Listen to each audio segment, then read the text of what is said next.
Hello and welcome. You're watching your daily dose of corporates and market, Corporate Central, and not to forget the market fluctuations of the day. All of this will be covered on this show. But first, over to the corporate world updates for the day. Rajesh Exports filed its audited results for FY23 with the exchanges without the audit report. This move is raising eyebrows on the Dalal Street, the gold refiner and manufacturer, which posted revenues of 3.4 lakh crore rupees in FY23 and has a market value of over 17,000 crore rupees, did not put out its audit report and a comparative number of cash flow statements when it announced its FY23 and Q4 results on May 30th. Chartered accountants said that the audit report is tracked closely by investors, and according to media reports, the company said that it was an inadvertent omission and it is ready to file if exchanges asked for it.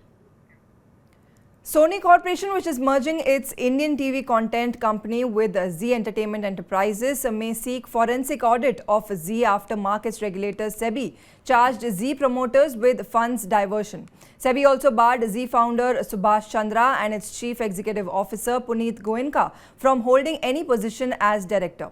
Lawyers say that as Sony is a listed entity in Japan, its shareholders may raise queries on the valuation based on faulty audited reports and can seek a fresh forensic audit. In another report citing sources, the Income Tax Department will likely move the Bombay High Court against a tribunal order disallowing capital gains tax in India on the sale of 10 sports to Sony Pictures Network India by a Mauritius-based entity linked to Zee Entertainment Enterprises. The capital gains on the sale dating back 7 years amounts to about 1,800 crore rupees. In March, the Income Tax Appellate Tribunal, while allowing a plea filed by Zee's step-down subsidiary, observed that it has no permanent establishment and thus entitling it to avail the treaty benefit applicable under the Double Taxation Avoidance Agreement. A privately owned company belonging to Sajjan Jindal, the chairman of JSW Group, intends to buy a stake in MG Motor India, a subsidiary of Chinese company SAIC Motor. The venture would not involve JSW Steel and JSW Energy, which are the listed companies of the JSW Group. It is being anticipated that Jindal will buy between 45 to 48% ownership in MG Motor India, with dealers and Indian employees holding 5 to 8%. The balance would be held by SAIC, according to a report, and the plan, reportedly having the blessings of the government, aims to ensure that the majority stake is held by Indian entities. And for the first time, Hindustan Zinc paid a royalty of 1.7% to locally listed Vedanta, which has transferred it to the UK holding company of billionaire Anil Agarwal, Vedanta Resources. Vedanta Resources has told the bondholders at the annual investor call earlier this week that in the first quarter, Vedanta paid a higher royalty fee of 3% against 2% paid last year of annual revenue to its parent Vedanta Resources. During the investor call, Vedanta Resources said that Vedanta Limited paid a higher royalty fee of 3% against the previous year's 2% of annual revenue. This increase in royalty payments partly facilitated the redemption of $500 million bonds that were due on May 31st. The infusion of funds enabled Vedanta Resources to manage its financial obligations effectively. Markets regulator Sebi has issued a show-cause notice to Khushru Jijina, former director of Piramal Fund Management, and his wife Binefer Jijina. According to sources, both of them allegedly violated insider trading rules in the purchase of shares of Piramal. In May 2023, apart from these two, a show-cause notice has also been issued to their associate Great Deal FinConsult Advisors. In this case, Sebi conducted an investigation during April 2018 to May 2019 and found that Khushru, being the MD of Piramal Capital Housing Finance Limited, had some unpublished price-sensitive information, that is UPSI, related to the listed company PEL. On the basis of the information, a Great Deal has earned an illegal profit of 15.32 crore rupees by trading in PEL shares through FinConsult. Due to this violation, Sebi has asked both of them as to why they should not be banned from working in the securities market, although both of them have denied the allegations levelled by Sebi. And in a big relief to Sahara India Life Insurance, the Securities Appellate Tribunal on Tuesday stayed IRDA's order directing the transfer of policy liabilities of around 2 lakh policies along with assets of Sahara Group firm to SBI Life Insurance Company. The order comes after Sahara India Life filed an appeal in SAT against an order passed by IRDA. Sahara India had argued IRDA's order is against the principles of natural justice and the insurance company has not been given a chance to present its case. The company said that Sahara India Life is trying to protect the interest of its policyholders and the next hearing is scheduled on August 3rd. Sahara India Life's policyholders have got a big blow with this decision of SAT because their weight has now been increased. Earlier, IRDA had ordered to hand over the business of Sahara India Life Insurance to ICICI Prudential Life Insurance, but SAT had stayed this decision as well. The Adani Group is in talks with lenders to refinance up to $3.8 billion of a loan facility taken for its acquisition of Ambuja Cements last year, according to a report by Bloomberg News. The group is mulling whether to convert the original loan into debt with a longer maturity period and has started talking to banks individually about that plan, the report has added. The port to power conglomerate expects to conclude the process within 4 months and most of its existing lenders, including Barclays, Deutsche Bank, Standard Chartered and Mitsubishi UFJ Financial Group are expected to participate, according to Bloomberg. However, the deal is yet to be finalized and may not go ahead. The Indian fintech sector has grown rapidly in recent years with total funding touching $39 billion in 2022. However, funding declined by 40% in 2022 due to a number of factors. These include the global economic slowdown and the war in Ukraine, said an IIFL fintech report. In FY22, the sector saw 476 fintech deals and secured funding worth $6 billion.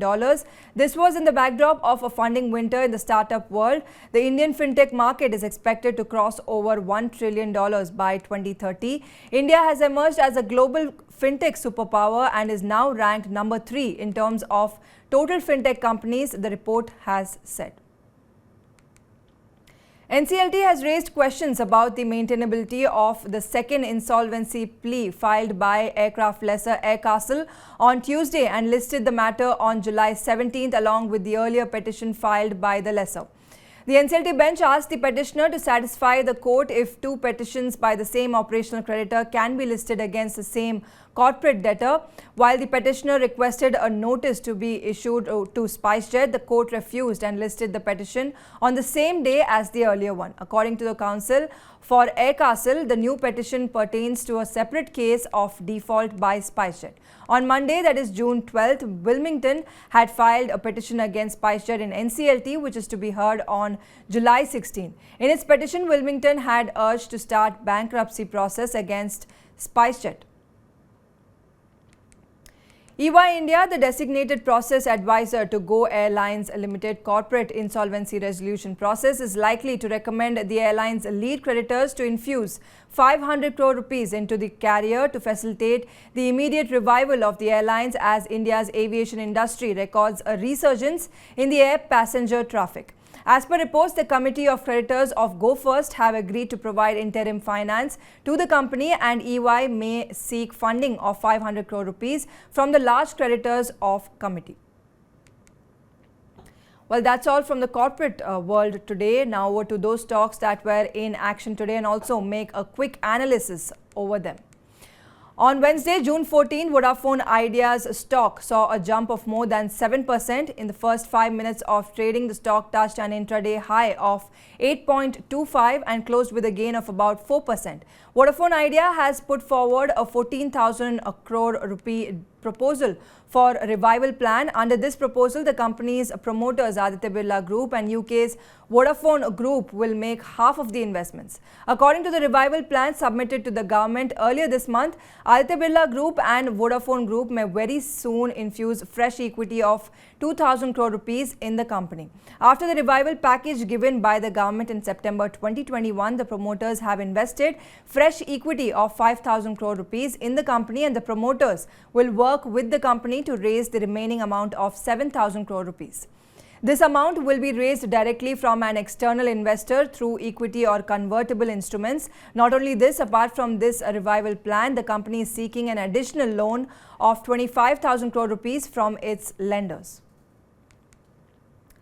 Stock of Central Depository Services saw a fall of up to 6% on Wednesday. During the day, the stock had broken the level of 1,000 rupees and touched an intraday low of 985 rupees.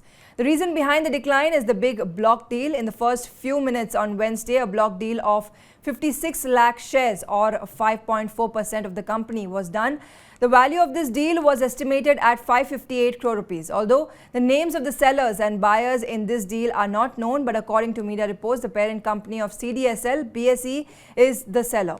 By the end of FY23, that is March 2023, BSE had 20% stake in CDSL. Apart from this, Parag Parekh Mutual Fund 4% and Nippon India Mutual Fund 1.5%. According to Sebi rules, no stock exchange can hold more than 24% stake in a depository. Shares of RPG Group company KEC International touched a high of 586.15 rupees on Wednesday, which is a 52-week high and in fact an all-time high as well. In the initial 10 minutes, the stock rallied by more than 6%. The rally in the stock is because the company has received new orders worth 1,373 crore rupees. These orders are from railway, residential and commercial building segments. In addition to T&D, that is transmission and distribution projects, orders for cable supply from India and abroad are also included. Shares of AGI Greenpack saw a huge jump of up to 12% on Wednesday. This is the same company that we knew earlier as HSIL. The share touched intraday high of 644.90 rupees. After the fourth quarter results released on May 4th, the stock is showing a continuous upward trend. Since May 4th, the stock has gained 56% and almost doubled in the last 6 months. In the fourth quarter, the profit increased by 104.9% from 53.1 crore rupees to 108.8 crore rupees, while the income increased by 22.5%. Year-on-year, operating margin has improved by about 10%, and in the same period last year, the company's margin stood at 15.8%. Apart from this, the management has given guidance of 15 to 18% earnings growth and 21 to 23% margin for FY24. That's all on corporates and markets tonight. But before we go over to some important corporate events and triggers which can potentially make big market impacts. Today, the effect of Fed meetings decision, US PPI data, European and UK's April IIP data will be felt in the market. And on June 15th is the date for TCS to go ex-dividend. The company paid 24 rupees per share dividend. Varun Beverages also goes ex-stock split, and Vakrangi goes ex-demerger. And globally on June 15th, European Central Bank's policy meeting decision will be out. US retail sales, May IIP figures and China's May retail sales will be released on June 15th as well. Also, Hong Kong will decide on its interest rates.